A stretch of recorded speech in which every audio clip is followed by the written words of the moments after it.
बिस्मिल्लाहिर्रहमानिर्रहीम। अस्सलामुअलैकुम नाज़रीन, आप देख रहे हैं ज़वार हुसैन यूट्यूब चैनल और मैं हूं ज़वार हुसैन। नाज़रीन, हमने इमाम अली अलैहिस्सलाम के फ़ज़ाइल की इशाअत का एक सिलसिला शुरू किया हुआ है और आज मैं उसी सिलसिला की एक और वीडियो के साथ हाज़िर हूँ। हम कोशिश कर रहे हैं कि आप तक बेहतरीन और मयारी वीडियोस पहुँचाएँ। तो आज की वीडियो में इमाम अली अलैहिस्सलाम के चंद फ़ज़ाइल हम आपकी खिदमत में पेश करेंगे। ये बहुत ही मुख्तसर मगर अहम वीडियो है। तो नाज़रीन, बग़ैर किसी इंतज़ार के बढ़ते हैं अपनी वीडियो की जानिब। तो वीडियो शुरू होती है आपसे।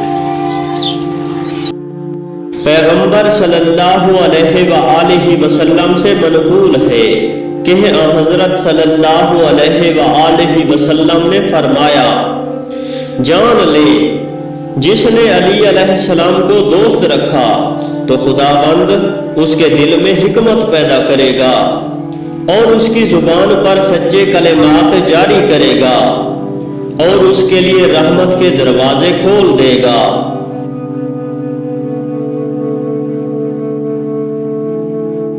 पैगंबर सल्लल्लाहु अलैहि वसल्लम ने फरमाया, जान ले जो अली अलैहिस्सलाम को दोस्त रखेगा खुदाबंद उसको दोज़ख की आग से महफूज रखेगा।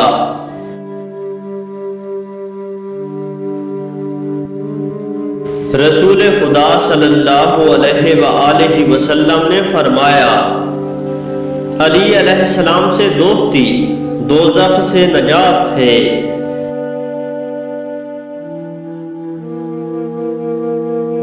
रसूल खुदा सल्लल्लाहु अलैहि वसल्लम ने अली अलैहिस्सलाम से फरमाया, तुमसे दोस्ती ईमान की अलामत और तुमसे दुश्मनी निफाक की अलामत है और तुम्हें दोस्त रखने वाला सबसे पहले बहिश्त में दाखिल होगा और जो सबसे पहले दोज़ख में जाएगा वो तुम्हारा दुश्मन है।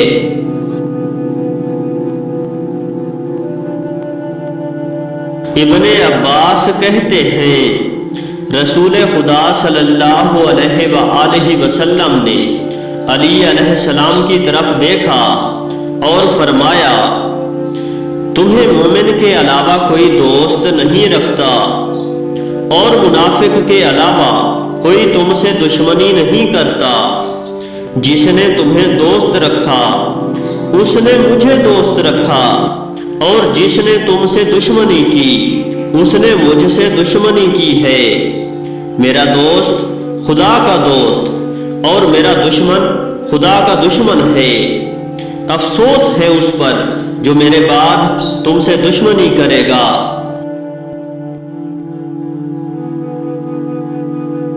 पैगंबर सल्लल्लाहु अलैहि वसल्लम ने फरमाया, सआदतमंद और खुशकिस्मत है वो शख्स जो अली अलैहिस्सलाम को दोस्त रखता है और बदबख्त है वो शख्स जो उनसे दुश्मनी करता है।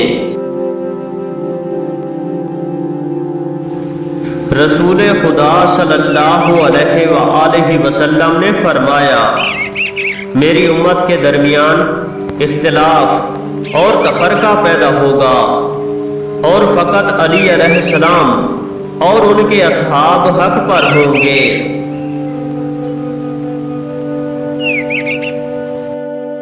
पैगंबर सल्लल्लाहु अलैहि वसल्लम ने फरमाया, जो मजबूत रस्सी को थामना चाहता है तो उसे चाहिए कि अली अलैहिस्सलाम और उनकी औलाद से दोस्ती रखे